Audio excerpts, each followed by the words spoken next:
Driver ഇല്ലാതെ ഓടുന്ന കാറിന് അമേരിക്കയിൽ അംഗീകാരം. നവതിയിൽ ഗൂഗിൾ വികസിപ്പിച്ച സാങ്കേതിക വിദ്യയ്ക്കാണ് മോട്ടോർ വാഹന വകുപ്പ് അംഗീകാരം നൽകിയത്.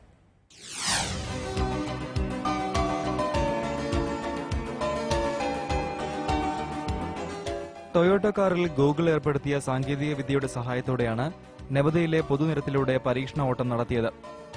സെൻസറുകളുടെയും ക്യാമറകളുടെയും ലേസർ ബീമുകളുടെയും സഹായത്തോടെ നിരത്തിലൂടെ അപകടരഹിതമായി കാർ ഓടി. ലൈസൻസിനായുള്ള പരീക്ഷണ ഓട്ടമായിരുന്നതിനാൽ സോഫ്റ്റ്വെയർ പരാജയമുണ്ടായാൽ നിയന്ത്രിക്കാൻ ഒരു ഡ്രൈവറും വണ്ടിയിലുണ്ടായിരുന്നു. അടുത്തുവരുന്ന വാഹനങ്ങളെക്കുറിച്ചും റോഡിൽ പാലിക്കേണ്ട ട്രാഫിക് നിയമങ്ങളെപ്പറ്റിയും കൃത്യമായി സെൻസറുകൾ കണ്ടെത്തി വാഹനത്തെ നിയന്ത്രിക്കും. GPS വിദ്യയുടെയും ആർട്ടിഫിഷ്യൽ ഇന്റലിജൻസിന്റെയും പിന്തുണയോടെ മനുഷ്യസഹായമില്ലാതെ തന്നെ സുരക്ഷിതമായി ഇത്തരം വാഹനങ്ങൾക്ക് ലക്ഷ്യസ്ഥാനത്ത് എത്താനാവും. നവതിക്ക് പുറമെ കാർസൺ സിറ്റിയിലും ലാസ് വേഗാസിലെ തിരക്കുള്ള ഹൈവേയിലും വണ്ടി ചുറ്റിയടിച്ചു. ഭാവിയുടെ സാങ്കേതിക വിദ്യയെന്നാണ് നവതിയിലെ മോട്ടോർ വാഹന വകുപ്പ് മേധാവി ഗൂഗിളിന്റെ ഡ്രൈവറില്ലാ കാറിനെ വിശേഷിപ്പിച്ചത്.